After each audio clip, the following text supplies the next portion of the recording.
let's move ahead here. We got started a little bit late, but so I want to blow through some of these other items. Particularly here, I want to talk about smart components. Okay, so as machine designers, let's maybe go to this other display state. Let's get this guy out of the way here, make this a little more visible. I don't know if you guys use the isolate tool as well. Basically, if I right-click and pick some components, I can say isolate. Just a way to quickly toggle items on and off. But a few things to quickly cover here. One would be library features. I'm not covering a lot of that, but let's say I edit this shaft. So I'm editing this part inside of the assembly right now. And again, if I go over here to my library, let's go to my capping machine. I got a feature here for some wrench flats. Okay, so I need to put a wrench on the shaft to get some of these items on here. So basically, you can have library features saved. These are basically features that you want to use over and over onto different parts, okay? So this particular wrench flat is basically asking me to go and select an edge of the model, and then my flats will show up here after I dropped it on the shaft. I can do different things with this one as well, such as change the location from the end, but this would be a great example of a library feature.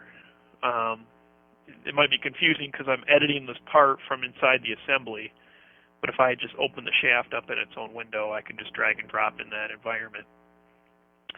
Most importantly, though, that I like to show here is I need to put a bearing down in here, and I have a bearing saved as what's called a smart component, okay?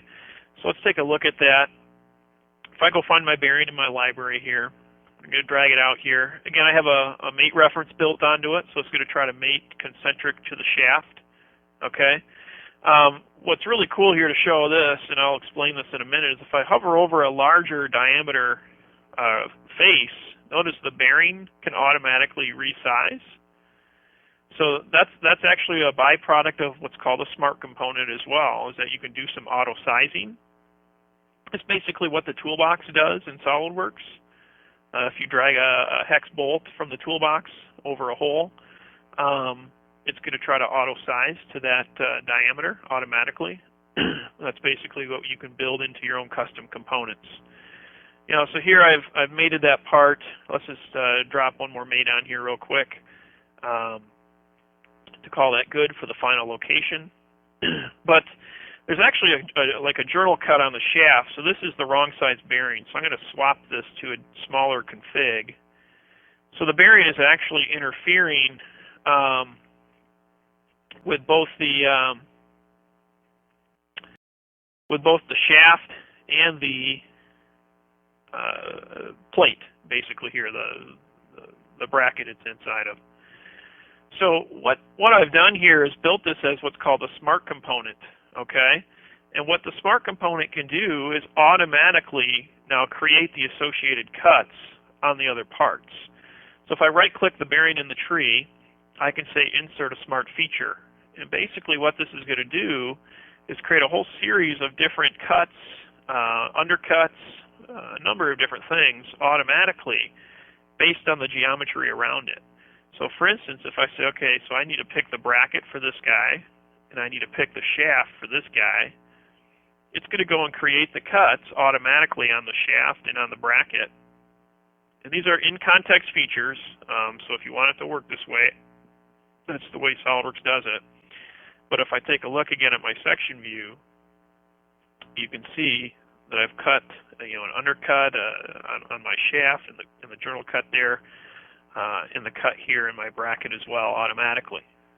So that's a product of what's called smart components. It can automatically do a number of things. You saw me quickly do the motor in an answer to the question earlier, where it can insert other components such as fasteners. So maybe that's all your smart component is. Oh, hey, I need to insert these four bolts. Okay, done.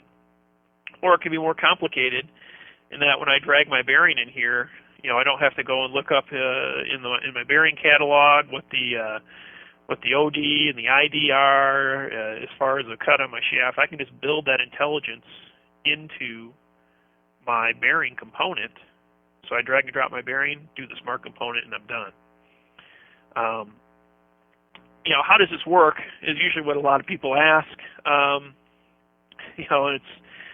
it can be kind of confusing to people at times as far as how it does actually work. If I take a look here again real quickly at a simple example. So basically here, what I've done is I've created a dummy assembly, okay? So I've created an assembly of my bracket, here's my shaft, and my bearing. And the bearing is interfering, okay? So you have to create kind of a throwaway assembly, almost, you could call it. You can't throw it away, really. It's you need to keep it. But basically, this assembly would never be put into another assembly. It's just there to harbor the smart component in-context feature in this case. But what I could do, though, is go and build an in-context feature. So for instance, here I could edit this, let's say I edit this bracket part, and let's say I start a sketch on this guy in this case, okay? And basically here I want to maybe pick I'll just keep it simple, and I'm just going to pick that face and convert the outer diameter of the bearing. Okay, there might be a clearance there, who knows, or a press fit, whatever. But let's just keep it simple. I'm just going to convert entities and extrude a cut, basically through my block, through all. Okay? So we'll just keep this pretty simple here. So we're actually just going to cut this all the way through. You might not actually cut this all the way through, right? There'd probably be a shoulder in there to harbor the bearing, but for the sake of time, let's just keep it simple. Okay? So that's what I've done on that part. So then on the shaft, I can do something similar. I'll edit the shaft, maybe start a sketch on this face now, and go through the same process here. Maybe convert entities. I need to convert my bearing here. Select other here. That's not going to let me get my edge there. Converted the wrong entity there. Let's hide that part real quick. Oh, there's a... All right, so let's just convert that guy accordingly there. And let's show our shaft again. Extrude a cut. Similar here. Here, not going to go through all. Here I might say like up to surface. Again, whatever. That's fine. Sure. So again, I'm cutting the shaft. Oh, whoops! I cut the whole shaft there. I didn't intend to do that. I wanted to cut just the outside here. Flip side to cut. There we go. Okay, so basically, I'm building a couple of in-context features based on the bearing in a couple of dummy parts. This is not the real shaft part. This is not going to be your real bracket part. They're just kind of dummy parts that you're using to kind of create this functionality, okay? Once you've established that, what you do, though, is you go to Tools, and you're going to make this component smart. The component that's going to be smart is my bearing. So I choose my bearing. If you wanted other components to be automatically inserted, such as fasteners, you would include them here. I'm not doing that in this situation, but I could. Maybe I wanted to automatically include a retain a snap ring or something else, okay? But here I'm going to go and say pick the features that I want to include. So I'm going to choose features, and I want to choose this cut and these two parts, okay? If you wanted to do the auto sizing, okay, so if my bearing has configurations built into it already, I can automatically size that by the diameter. So that's what this bottom area is. I can say auto size it. That's going to be my concentric mate reference. And I access this little configuration table here. And what this table is showing is basically the configurations in the bearing. So I got a 15, 17, 20, 25, 30. So basically I got 5 configs. And what I'm doing here is telling the minimum diameter, so I can say like 14.9 to 15.1 as an example. Should have stripped out some configs here just for the sake of time here, so I don't have to type so much. But basically what I'm typing here is anytime I hover over a diameter and it falls in this range, it's going to automatically use that associated configuration. So if I hover over a shaft that has a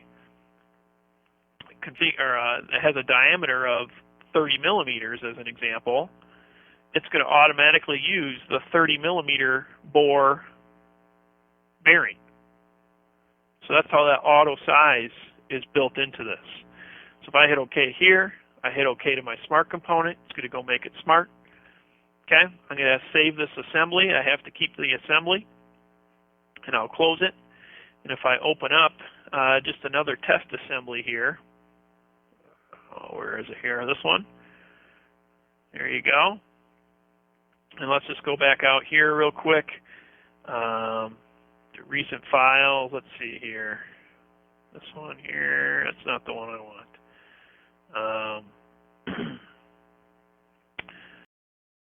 Bear with me here. Sorry, I should have had this one queued up. We'll go find the bearing basically that I made smart, which is this guy right here. So when I drag this guy out to SolidWorks now,